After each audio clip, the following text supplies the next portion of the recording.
வணக்கம் நண்பர்களே. சிட்ரா motivation YouTube channel சார்பாக உங்களை அன்புடன் அழைக்கிறோம். ஸோ நண்பர்களே, நல்ல நல்ல வீடியோ உங்களுக்கு உங்கள் வாழ்க்கைக்கு தேவைப்படக்கூடிய வீடியோ, உங்களுடைய வாழ்க்கை முன்னேற்றத்துக்கு நிறையா வீடியோ போட்டுட்ருக்கேன். அதனால் நம்ம சேனல் சிட்ரா மோட்டிவேஷன் சேனலை சப்ஸ்கிரைப் பண்ணிவிட்டு உதவி பண்ணுங்கள். இன்றைக்கி என்ன பார்க்க போகிறோம் அப்படின்னா, வெற்றி வேண்டுமா, கடினமாக உழைக்காதே, ஆனால் புத்திசாலித்தனமாக உழைக்க வேண்டும். அதை பற்றி தான் இன்றைக்கி நாம் பார்க்க போகிறோம். பார்க்கலாமா? இதற்கு நான் ஒரு கதையே சொல்லிடுறேன். ஒரு கதை என்ன அப்படின்னா, ஒரு காட்டில் மரங்களை வெட்டி அந்த மரத்தை வெட்ட விறகுகளை விற்று வாழ்ந்து கொண்டிருந்த 2 விறகு வெட்டிகளை பற்றி நாம் பார்க்க போகிறோம். இந்த 2 பேரில் முதலாவது விறகு வெட்டி என்ன செஞ்சார் அப்படின்னா, முதல் நாள் 5 மணி நேரம் உழைத்தார். ஆனால் எவ்வளோ வெட்டினார்? 100 கிலோ மரங்களை வெட்டினார். 2வது நாள் அதே போல் 8 மணி நேரம் உழைத்தார். ஆனால் அவர் எவ்வளோ வெட்ட முடிந்தது? 90 கிலோ மரங்களை தான் வெட்ட முடிந்தது. 3வது நாள் திரும்ப ஒரு 8 மணி நேரம் உழைத்தார். ஆனால் அவர் வெட்டினது எவ்வளவு? 75 கிலோ அல்லது 70 கிலோ தான் வெட்ட முடிந்தது. நாளுக்கு நாள் அவருடைய உழைப்பின் திறன் குறைந்து கொண்டே வந்தது. ஆனால் இன்னொரு விறகு வெட்டியிருக்கார்ல, அவர் என்ன செஞ்சார்னா, முதல் நாள் 8 மணி நேரம் வேலை செஞ்சார், 100 கிலோ வெட்டினார். 2ஆம் நாளும் வேலை செஞ்சார், 110 கிலோ வெட்டினார். 3ஆம் நாள் வேலை செஞ்சார், 120 கிலோ வெட்டினார். 4ஆம் நாள் வேலை செய்தார், 140 கிலோ வெட்டினார். அப்போ ஒவ்வொரு நாளுமே இவருடைய வெட்டக்கூடிய மரங்களுடைய வெயிட் கூடிக்கிட்டே இருந்தது.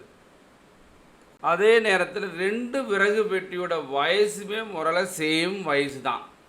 அவர் உடம்பை பார்த்தாலுமே அவர் ரொம்ப சேம் ஒரே மாதிரி தான் இருந்தாங்க. இந்த 2 பேரும் இந்த விறகு வெட்டிக்கிட்டு ஒருத்தர் பார்த்துட்டு முதல் விறகு வெட்டிறாருல, அவர்கிட்ட போய் கேட்குறாரு, நீங்கள் 2 பேரும் ஒரே மாதிரி தான் வேலை செய்கிறீங்க, ஒரே மாதிரி இருக்கீங்க, ஆனால் ஒன்றே விட முதல் விறகு வெட்டிட்ட சொல்கிறாரு, ஒன்றே விட 2வது விறகு வெட்டி அவர் இருக்கார்லே உங்கள் நண்பர், அவர் அதிகமாக விறகு வெட்டுறாரு, என்ன காரணம் நினைக்கிறீங்க அப்படின்னு கேட்குறாரு. அதற்கு அந்த முதல் விறகு வெட்டி என்ன சொல்கிறாருன்னா, எனக்கு காரணம் என்னன்னு தெரியலை, இது ஏன் எப்படி நடக்குன்னு தெரியல, எனக்கு புரியவே இல்லை, என்னால் முடிந்த மட்டும் உழைக்கிறேன், நானும் அவரை மாதிரியே நான் வேலை பார்க்குறேன், ஆனால் அவரை விட நான் அதிகமாக விறக வெட்ட முடியலை, என் தளபதி அப்படி தான் நினச்சிக்கிறேன் அப்படின்னு சொன்னாராம். இதே கேள்வியை 2வது நபரிடமே கேட்டாராம்.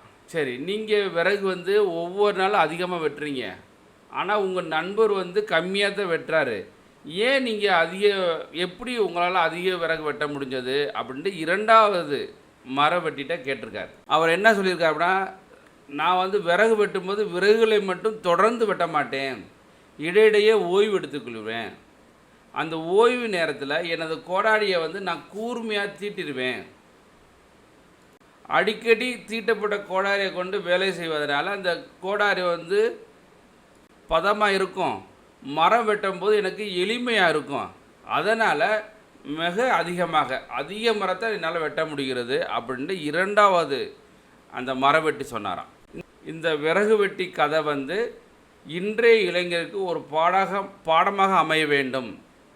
இந்த 2 விறகு வெட்டி ஒரே அளவில் உழைத்தாலும் முறைப்படுத்தப்பட்ட உழைப்பு என்பதுதான் வெற்றியை தேடி தருகிறது. கடுமையாக உழைத்தால் மட்டும் பத்தாது, அது முறைப்படுத்தப்பட்ட உழைப்பாக இருக்கணும்.